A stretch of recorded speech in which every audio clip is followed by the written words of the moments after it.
So let's proceed to our first example. A truck with an axle loads of 40 kilonewton and 60 kilonewton on a wheelbase of 5 meter rolls across a 10 meter span. Compute the maximum shearing force and maximum bending moment. So, etong bridge natin has a length of 10 meter. So, usually, we are considering that bridge as a simply supported. So, for this case, let's say we have a reaction at 1 and reaction at 2. So, for this example, siyempre, lagi natin unang ika-calculate yung value ng maximum shearing force natin. So, for this case, we shall apply yung rule natin in calculating for the maximum shearing force para hindi magdoble-doble yung trabaho natin.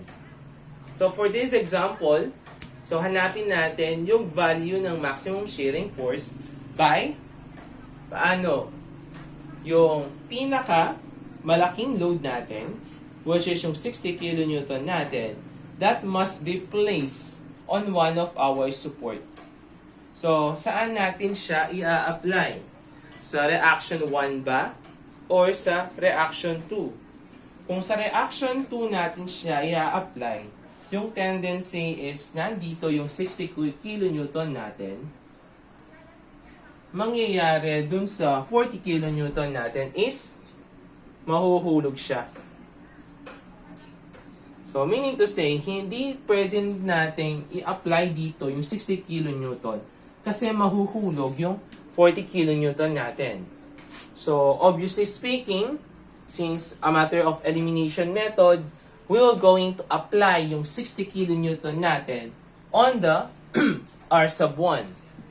So, apply natin dito sa R sub 1. So, nandito yung B natin. So, having a value of 60 kN. Siyempre, they have a distance of 5 meters. So, 5 meter. So, nandito siya sa center line natin. That is the value of your smaller load, which is equal to 40 kilonewton. So, after placing your two moving loads, so, kunin na natin yung value ng mga reactions natin. So, let's take summation moment sa R2 to solve for the value of your R1, taking clockwise as positive. So we have R sub 1 multiplied by the moment arm of 10 minus 60 multiplied by 10 minus 40 multiplied by 5 is equals to 0. So you have a value of R sub 1 which is equal to 80 kilonewton. So next, we will going to solve for the value of your R sub 2. You can take summation moment at R1, or if you already trusted your answer, let's take summation forces vertical is equals to 0, upward, positive. So you will have R sub 2 plus 80 kilonewton, yung R sub 1 natin, minus 60 minus 40 is equal to 0. So the value of your R sub 2 is equal to 20 kilonewton. So kung mapapansin ninyo, if we were going to apply shear and moment diagram, we can conclude that Vmax, as a shortcut yung Vmax natin or the maximum shearing force, it usually occurs dun sa mga support natin. So for this example, our Vmax is equals to 80 kilonewton. So this is our answer. So ganun lang naman. And yung principle lang naman natin dyan, always na ilagay ninyo yung 60 kilonewton or yung bigger load natin dun sa isang support. So that is our Vmax. So let's say, let's consider naman yung pagkuha ng maximum bending moment naman. So, madali lang naman yung pagkuha ng maximum shearing force natin. Yung M-max yung medyo challenging. So, let's solve. So, for the value of your maximum moment. So, we have two loads. Ito yung ano natin dito, 60 kN. And yung 40 kN natin. So, meron siyang distance to each other which is equal to 5 meter. So, gagawin natin dyan is we will going to calculate for the value of your resultant. So, sabihin natin, yung resultant natin ha, that is always, ito yung resultant natin. So, that is the value of our resultant which has a magnitude of P. So, para makuha natin yung value ng P natin, we will going to add those two loads kasi nga, resultant nga, di ba? So, we will add. So, P is equals to 60 kN plus 40 kN. So, we will have 100 kN. So, next naman, we will going to know yung value ng distance ng resultant natin with respect to the bigger load. So, since malaki yung 60 kN natin, 60 kN will be our reference. So, hahanapin natin yung value ni X. So, therefore, yung distance ng resultant natin to the smaller load, that is 5 minus X. So, paano natin malalaman yan? We will take summation moment sa bigger load natin is equals to 0. So, mangyayari by Varignon's theorem, yung resultant natin which has a value of 100 multiplied by X is equals to yung 60 kN natin since it has no moment arm, so mag-0 lang siya.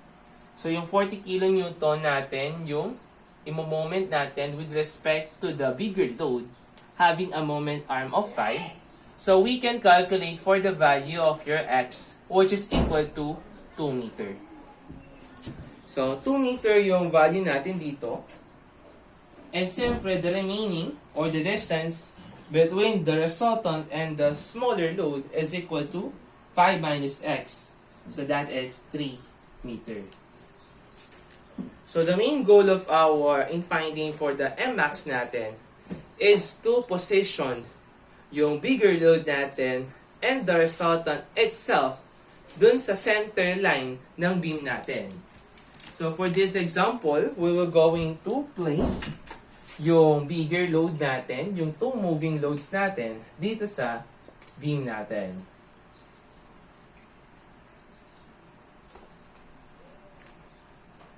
So, let's place it. So, meron siyang 10 meter. So, sa 10 meter na to, we will going to place yung two moving loads natin. So, meron tayo dito na isang support natin, yung pangalawang support. So, this is our center line. So, nandito siya sa 5. So, this is our center line.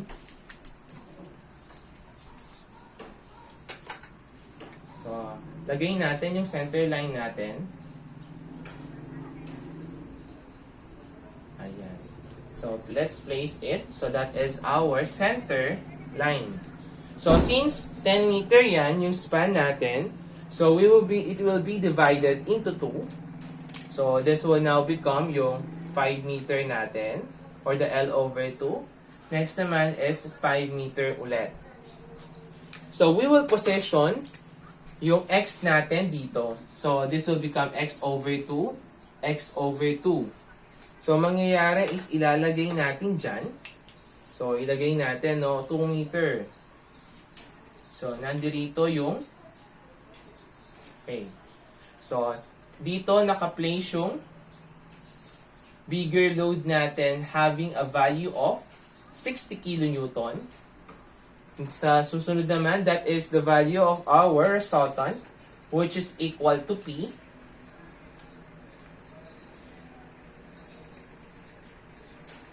So yan, lagay natin yan. This is the value of your P, which is equal to 100 kilonewton. So, mangyayari niyan is yung distance niya dito, that is equal to x over 2. Kasi yung buong ano niya, that is x. So, isa sentro natin, yung dalawa. So, that is x over 2. Yung ay! Dito naman doon. Ay, patay. Shit. So, yun. Sorry sa patalastas. Nagkaroon tayo ng konting comedy act. So, yung we will going to place, di ba, sa center line natin, yung x natin. So, that is x over 2. So, dapat nakasentro yung bigger load natin at saka yung resultant natin dun sa center line natin. So, that is equal to 2 over 2. So, this is 1 meter. Yung isa din, that is 1 meter. So, next naman is, we will going to place yung smaller load natin sa beam natin to check kung mahuhulog ba to or hindi. So, upon checking, no, kung mapapansin ninyo, 5 meters minus 1 meter, that is 4 meter. Wherein yung location na smaller load natin with respect to the resultant is equal to 3 meter. So, by inspection, hindi mahuhulog yung smaller load natin with respect to the resultant. So, that is equal to 3 meter. So, nandito yung smaller load natin. So, that is our smaller load, which is equal to 40 kilonewton. So, yung location niyan is equal siya sa 3 meter. So, from this point hanggang doon, we have a value of 3 meter. Siyempre, yung remaining natin, that is equal to 1 meter. So, yung distance natin from the other support, that is equal to 1 meter times minus 5 meters minus 1. So, we have 4 meter. So, yan na yung ano natin. It proves that yung smaller load natin, hindi siya babagsak or hindi siya mahuhulog dito sa beam natin. So, upon solving, no, for the position of your two moving loads dun sa beam natin, we shall calculate again yung mga value ng reactions natin. So, let's say that is our reaction 1. On the other hand, that is our reaction 2. So, we will take summation moment para makuha natin yung mga values ng mga reaction natin. So, summation moment at R sub 2. To solve for the value of your R sub 1, which is equals to 0. So, clockwise is positive. So, R sub 1 multiplied by 10 minus 60 multiplied by, so that is equal to 6 meter, minus the smaller load of 40 multiplied by 1 meter. So you can now calculate for the value of your R sub 1, which is equal to 40 kilonewton. Or, para naman mas simplified yung solution natin, since hindi nahulog yung dalawa nating loads, so we can consider yung resultant natin. So, instead of using yung dalawang loads natin, yung resultant na lang yung gagamitin natin. So, let's say, R sub 1, other solution lang to ha, multiplied by 10, minus, etong, resultant na lang, 100 multiplied by, so yung distance niya with respect to R2 is equal to 4 meter. Equals 0. So the value of your R1 is now equal to 40 kilonewton. Then, you can take summation moment dun sa R1 natin to solve for the value of your R sub 2 considering counterclockwise is positive. So, R sub 2 multiplied by 10 meter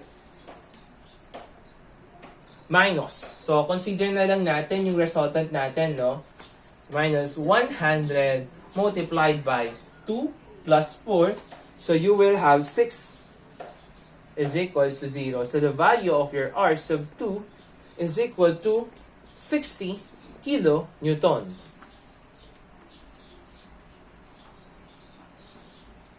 So, after solving for the value of your reactions, kukunin naman natin yung value ng maximum moment natin. Paano? So, by cutting off sections.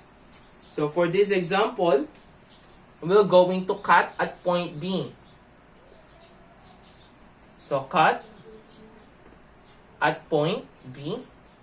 Ba't tayo magka-cut dyan? Kasi nandyan yung larger load natin.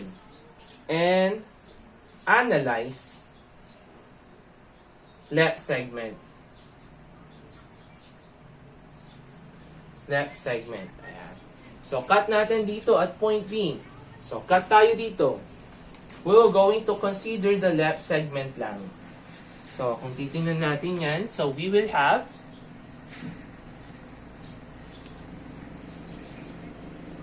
ayan. So, magka-cut tayo daw dito sa loading natin. So, we have a reaction 1 dito which is equal to 40 kilonewton. Yung moment arm natin with respect to point P, that is equal to 4 meter. Tapos dito, nandirito yung loadings natin. So, nandirito yung 60 kilonewton natin. Kaso nag-cut tayo dyan. So, kapag nag-cut tayo sa beam natin, meron tayong lilitaw dyan, which is yung moment and yung bend and yung shear naman. So, for this case, yung i-compute lang natin is the value of your M. M is equals to summation moment. So, since we consider left segment, so that will become clockwise is positive. So, M is equal to, so 40 multiplied by the moment arm of 4. So, you will have 160 kilonewton meter. So, since it is clockwise, so positive, and also yung 60 kilonewton natin, since it coincide kung saan tayo nag-cut, so that will become equal to 0, yung moment arm niya. Kaya, ine-neglect na lang natin. So, the value of yung moment natin sa section B is equal to 160 kilonewton, which is equal sa value ng maximum moment natin. But to prove na yung maximum moment natin, it occurred dito sa larger load natin, we will also consider yung smaller load natin. Sa-center natin silang dalawa ni resultant sa center line ng beam natin. Just to prove our point na hindi sa smaller load makukuha yung maximum moment natin, but on the larger load. So now, let us consider naman yung smaller load natin and the resultant. So, yung distance between the smaller load and the resultant is equal to 1.5. So, gagawin natin is equal to 3 meter. So, yung gagawin natin is isa-center natin yung dalawang to dito sa center line ng beam natin. So, for this example, since we have 3 divided by 2, so you will have 1.5. So, ipoposition natin siya. So, 1.5 dito. So, that is, meron dito, tsaka dito. So, we have a smaller load of 40 kilonewton here, located dito sa center line natin na 1.5 meter. So, ang mangyayari is dito 1.5 meter. Dun sa kabila 1.5 din. That is, so baliktad. Ito yung value ng kupala natin. So, this is the value of your P. So, Baliktad sila, yung 40 kilonewton natin dun sa kabila naman. So that is the value of your P pala. So sorry, no? So this is our P. Yung resultant natin. Tapos dito naman, yung location ng smaller load natin, which is equal to 40 kilonewton. So this is equal to 40 kilonewton. So meron tayo dito na 1.5 meter. 1.5 meter. So next naman is we will going to locate yung larger load naman natin. So next is we will going to consider the larger load naman. So yung location ng resultant natin with respect to the larger load is equals to 2 meter. So gagawin natin is we will going to locate that. So 2 meter. So that is 2 meter. So ilalagay natin siya dito. So that is our load at P, having a value of 60 kilonewton. So that is equal to 2 meter. So kung ilalagay natin, no, this is the value of your 2 meter. Tapos yung remaining natin, that is 5 minus 1.5 minus 2. So you will have a value of 1.5. So dun sa kabila naman, since we have 5 meter minus 1.5, with respect to the support, so you will have a value of 3.5. So, same principle lang naman, same procedure lang naman yung gagawin natin. We will going to calculate for the value of our reaction 1 at the same time the value of your reaction 2 by taking summation moment. So, let's say, no, we're going to take summation moment at R sub 2 to calculate for the value of R sub 1. So, taking na clockwise is positive. So, yung R sub 1 natin multiplied by 10 minus. So, for this example, gagamitin natin yung value ng P natin. Yung resultant na lang para mas mabilis. Kasi kapag resultant, isahan na lang yun eh. So, mangyayari is since wala namang nahulog sa dalawa, we can use the value of our resultant. So, yung value minus 100 multiplied by, so yung value niyan with respect to R sub 2, that is 5 plus 1.5. So, meron tayong 6.5 is equals to 0. So, the value of your R sub 1 is equal to 65 kilonewton. So, next naman is we will going to take summation moment sa R sub 1 natin is equals to 0. So, counterclockwise is positive. So, R sub 2 multiplied by 10 minus the value of your resultant na 100 multiplied by yung distance niya with respect dito sa R sub 1 natin, which is equal to 2 plus 1.5, which is equal to 3.5 is equals to 0. So, the value of your R sub 2 is equals to 35 kilonewton. So, since yung kinonsider natin dito is yung smaller load natin na 40 kilonewton, so dun tayo magka-cut. So, cut at A and analyze right segment. So, kinonsider natin yung right segment dito kasi konti lang naman yung mga loadings natin dyan. So, mangyayari is we will going to cut at this section. And titingnan natin is yung right part. Kasi makikita lang naman natin on the right section of our beam is yung reaction at 2 natin. So, mangyayari niyan is madi-divide dyan.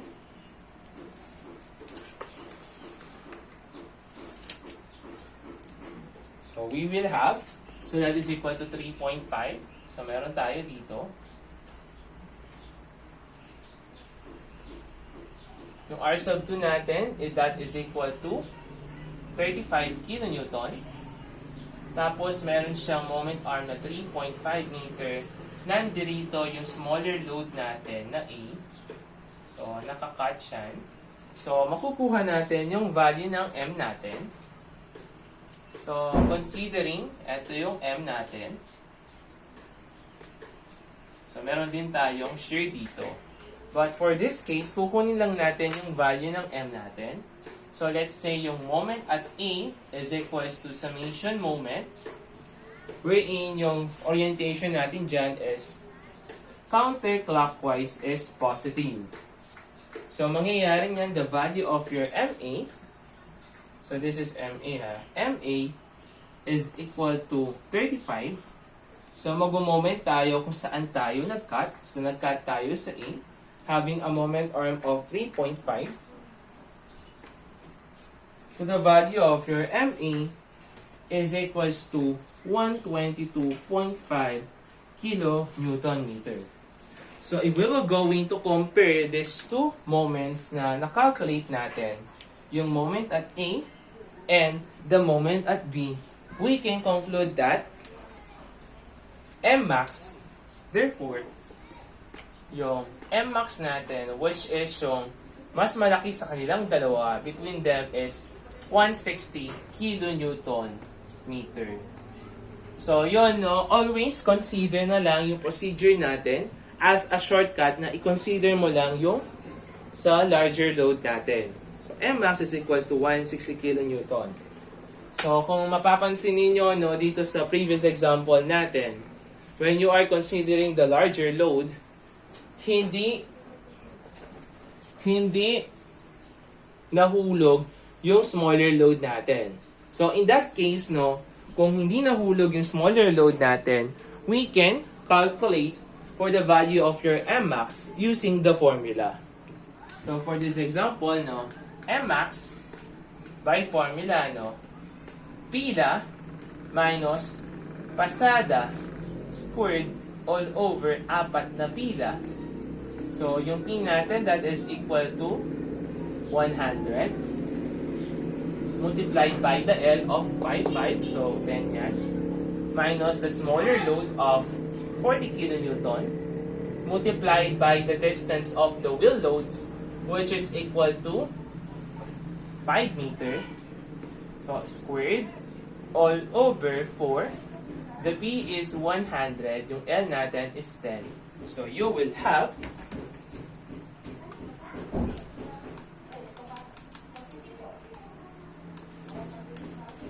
so that is equal to 160 kilonewton meter. So, yun yung shortcut natin considering na walang mahuhulog na loads.